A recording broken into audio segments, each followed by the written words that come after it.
आधारहीन और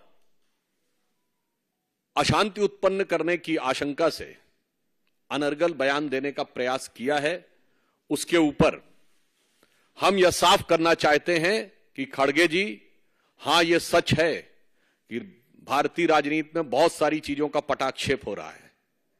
राजवंशों की सत्ता 1947 में समाप्त हुई थी।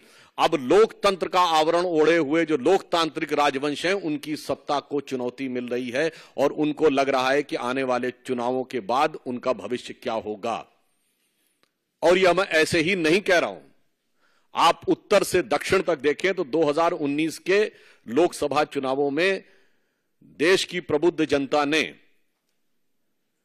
इंटाइटलमेंट के आधार के ऊपर जो लोग लोकतंत्र के नाम पर राजतंत्र चला रहे थे, चाहे कश्मीर में अब्दुल्ला और मुफ्ती परिवार हो, वो लोग चुनाव हारे, पंजाब में बादल परिवार चुनाव हारा, हरियाणा में हुड्डा परिवार चुनाव हारा, अशोक गहलोत जी का बेटा चुनाव हारा, उत्तर प्रदेश में अखिलेश यादव जी की पत्नी चुनाव हारी, चौधरी अजीत सिंह और उनके बेटे चुनाव हारे, बिहार में लालू प्रसाद यादव जी की बेटी चुनाव हारी, फिर चाहे तेलंगाना में केसीआर जी की बेटी चुनाव हारी हो, अथवा परिवारवाद के सबसे बड़े प्रतीक श्री राहुल गांधी जी चुनाव हारे।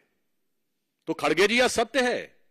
जो आपको डर लग रहा है कि इसके बाद ये लोकतांत्रिक राजवंशों के लिए चुनाव का भ्रम जनता के सामने रखकर राजनीति करना संभव नहीं हो पाएगा, क्योंकि अब भारत में वास्तविक लोक सत्ता का प्रादुर्भाव हो गया है।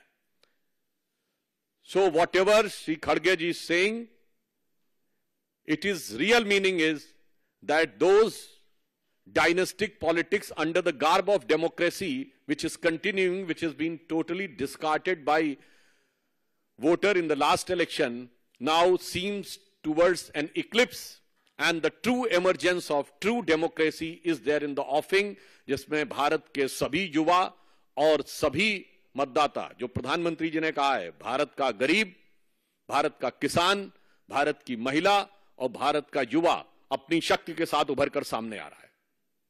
वैसे ये लोग जो लोकतंत्र की बात करते हैं, तो मैं याद दिला देना चाहता हूं, कांग्रेस पार्टी के पहले प्रधानमंत्री श्री जवाहरलाल नेहरू 0 वोट पाकर प्रधानमंत्री बने थे।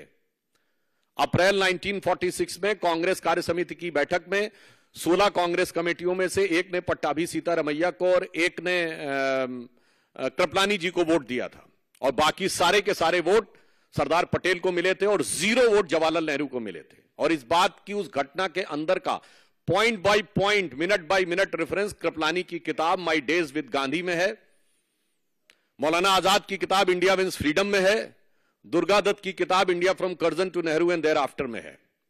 और जो अंतिम प्रधानमंत्री हुए, हो सकता है कि वो व्यवहारिक दृष्टि से कांग्रेस पार्टी के अंतिम ही प्रधानमंत्री भविष्य के लिए सिद्ध हों, doctor Manmohan Singh, the accidental prime minister, उनको कोट कर रहा हूं।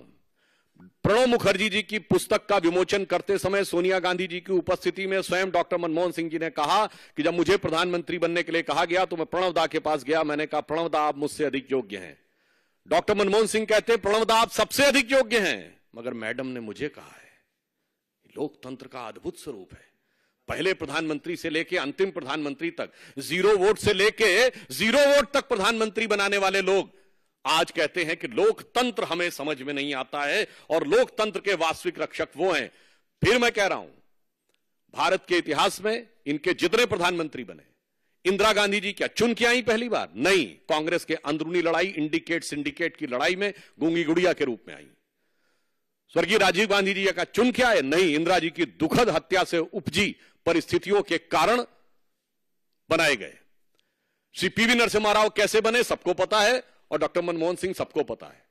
तो भारत के राजनीतिक इतिहास में लोकतांत्रिक ढंग से अगर किसी पार्टी के 2 ही प्रधानमंत्री चुन के आए, जो जनता के सामने हमने रखा यह प्रधानमंत्री होना चाहिए, और जनता ने चुन के कहा यही प्रधानमंत्री होना चाहिए, एक श्री अटल बिहारी वाजपेयी।